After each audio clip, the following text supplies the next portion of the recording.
Kurikulum adalah rencana pembelajaran yang sistematis dan terstruktur yang dirancang untuk mencapai tujuan pendidikan tertentu.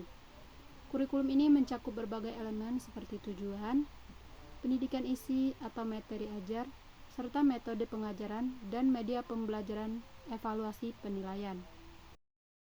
Rencana Pelajaran 1947 atau yang sering kita kenal dengan Kurikulum 1947. Kurikulum 1947 merupakan kurikulum di Indonesia yang pertama setelah Indonesia mencapai kemerdekaannya. Pembuatan Rencana Pelajaran 1947 dilakukan oleh pemerintah Indonesia. Rencana Pelajaran 1947 diberlakukan di seluruh wilayah Indonesia setelah penyusunannya selesai pada tahun 1947. Pada masa Orde Lama, istilah kurikulum belum terlalu dikenal karena merupakan kata serapan dari bahasa Inggris, sehingga nama kurikulum masih menggunakan istilah rencana pelajaran. Rencana Pelajaran 1947 disusun dengan tujuan politik, yaitu menghilangkan sistem kurikulum yang diterapkan oleh Belanda selama menjajah Indonesia. Rencana Pelajaran 1947 adalah pembentukan watak, kesadaran bernegara, dan kesadaran bermasyarakat. Pendidikan yang berkaitan dengan pemikiran-pemikiran umum belum terlalu diperhatikan. Materi pembelajaran disusun sesuai dengan kejadian sehari-hari, kesenian, dan pendidikan jasmani. Dalam Rencana Pelajaran 1947 dibangun banyak sekolah rakyat dengan masa pendidikan yang berlangsung selama 6 tahun. Penduduk yang menderita kemiskinan dapat langsung bekerja setelah menamatkan pendidikan di sekolah rakyat. Di dalam sekolah ini, masyarakat diajarkan keterampilan dalam bidang pertanian, pertukangan, perikanan, serta keterampilan lain yang ditujukan untuk bekerja. 1952 merupakan pengembangan dari kurikulum sebelumnya, yaitu kurikulum 1947, di mana kurikulum ini lebih merinci setiap mata pelajaran. Karena itu, kurikulum 1952 lebih dikenal sebagai rencana pelajaran terurai. Kurikulum ini sudah mengarah pada suatu sistem pendidikan yang nasional, yaitu kurikulum 1964. Kurikulum ini merujuk pada kurikulum yang diterapkan di Indonesia pada masa Orde Baru, tepatnya pada tahun 1964. Kurikulum ini merupakan bagian dari upaya pemerintah untuk memperbaiki sistem pendidikan di Indonesia. Setelah kemerdekaan, kurikulum 1964 menekankan pada penguatan pendidikan karakter dan penanaman nilai-nilai kebangsaan. Keempat, yaitu kurikulum 1968. Kurikulum ini adalah yang pertama yang dibentuk oleh pemerintah Orde Baru dalam kebijakan pendidikan di Indonesia. Pembentukan kurikulum 1968 bertujuan untuk menggantikan Rencana Pendidikan 1964 yang dibentuk oleh Orde Lama. Dalam kurikulum 1968 ini, pendidikan nasional ditujukan untuk membentuk manusia dengan ideologi Pancasila yang sehat secara jasmani maupun rohani, serta memiliki kecerdasan dan keterampilan. Kurikulum 1975. Pada tahun 1975 di Indonesia dapat dipahami dalam konteks perubahan sistematika yang terjadi pada masa itu. Pada periode ini, pemerintah Indonesia melalui Kementerian Pendidikan dan Kebudayaan mengeluarkan pedoman pembelajaran yang dikenal sebagai Pedoman Pengembikulum tahun 1975. Kurikulum 1984. Pada tahun 1984 di Indonesia mengalami perkembangan signifikan dengan dikeluarkannya pedoman pembelajaran yang baru oleh Kementerian Kependidikan dan Kebudayaan. Pada masa ini, kurikulum didefinisikan sebagai suatu keseluruhan rencana pembelajaran yang mencakup tujuan, isi, metode, media, dan evaluasi. Itu kurikulum 1994. Sering juga disebut dengan K94, adalah seluruh kurikulum operasional pendidikan yang disusun dan dilaksanakan di masing-masing satuan pendidikan di Indonesia, yang dipakai sejak tahun ajaran 1994 hingga ke 2003. Kurikulum 1994 juga disebut sebagai penyempurnaan kurikulum 1984 dan dilaksanakan sesuai dengan Undang-Undang Nomor 2 Tahun 1989 tentang Sistem Pendidikan Nasional. Hal ini berdampak pada sistem pembagian waktu pelajaran, yaitu dengan mengubah dari sistem semester ke sistem catur bulan. Kurikulum 1975 adalah sebuah dokumen yang menjadi pedoman bagi sistem pendidikan di Indonesia pada masa itu.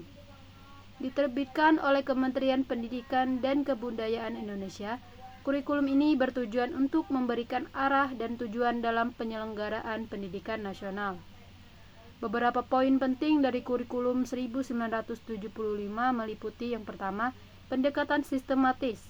Kurikulum ini mengatur struktur dan isi pendidikan dari tingkat dasar hingga perguruan tinggi dengan pendekatan sistematis dan terstruktur. Yang kedua, fokus pada kebutuhan masyarakat. Kurikulum ini dirancang untuk memenuhi kebutuhan masyarakat dan kepentingan nasional dengan menekankan pada pengembangan karakter dan keterampilan praktis. Yang ketiga, pembelajaran berbasis proyek. Salah satu ciri khas dari kurikulum ini adalah menerapkan metode pembelajaran berbasis proyek yang menekankan pada kegiatan nyata dan aplikatif. Yang keempat, penguatan pendidikan moral dan sosial.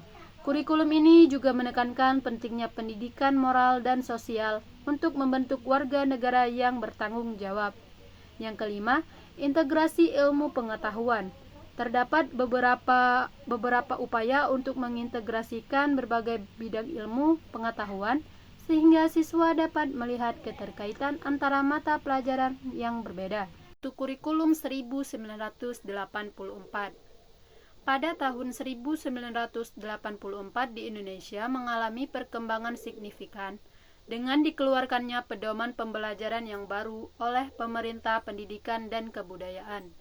Pada masa ini, kurikulum didefinisikan sebagai suatu keseluruhan rencana pembelajaran yang mencakup tujuan, isi, metode, media, dan evaluasi. Kurikulum 1994 sering juga disebut dengan K94, adalah seluruh kurikulum operasional pendidikan yang disusun dan dilaksanakan di masing-masing satuan pendidikan di Indonesia, yang dipakai sejak tahun ajaran 1994 hingga ke 2003. Kurikulum 1994 juga disebut sebagai penyempurnaan kurikulum 1984 dan dilaksanakan sesuai dengan Undang-Undang Nomor 2 Tahun 1989 tentang Sistem Pendidikan Nasional.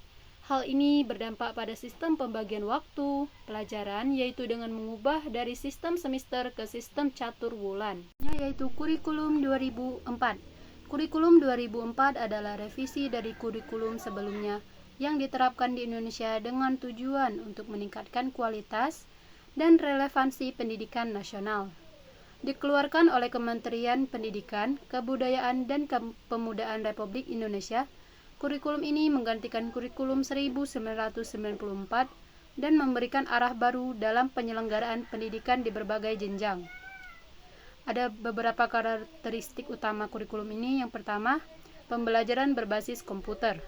Kurikulum ini menekankan pada pengembangan kompetensi siswa dalam berpikir kritis, memecahkan masalah, dan berkomunikasi secara efektif.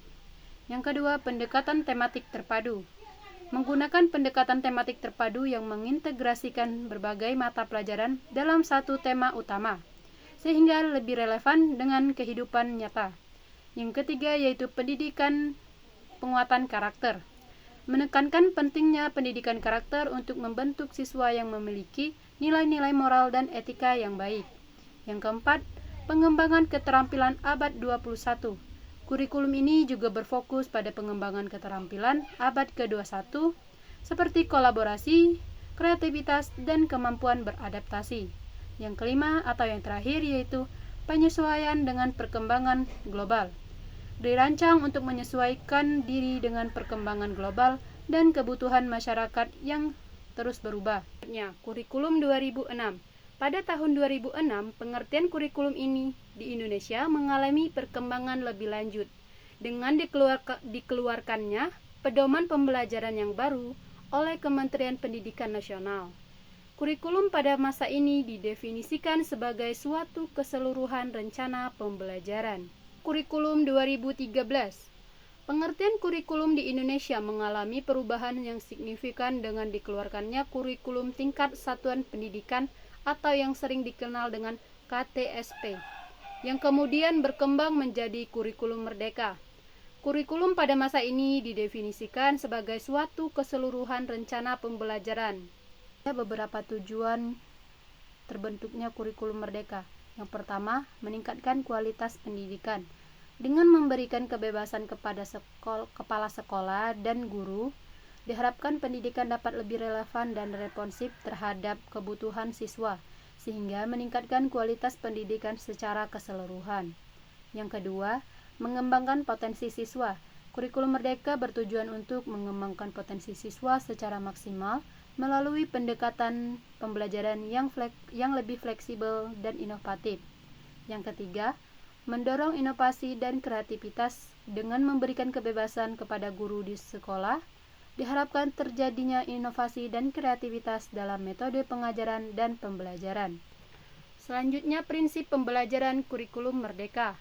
Yang pertama, pembelajaran intrakurikuler dilakukan secara tradiferensiasi sehingga peserta didik memiliki cukup waktu untuk mendalami konsep dan menguatkan kompetensinya. Yang kedua, pembelajaran kokurikuler berupa proyek penguatan profil pelajaran Pancasila dengan prinsip pembelajaran tradidisipliner yang berorientasi pada penyambungan karakter dan kompetensi umum. Yang ketiga yaitu pembelajaran ekstrakurikuler. Ialah pembelajaran yang dilaksanakan sesuai dengan minat murid dan satuan pendidik. Ada beberapa tujuan terbentuknya kurikulum merdeka. Yang pertama, meningkatkan kualitas pendidikan.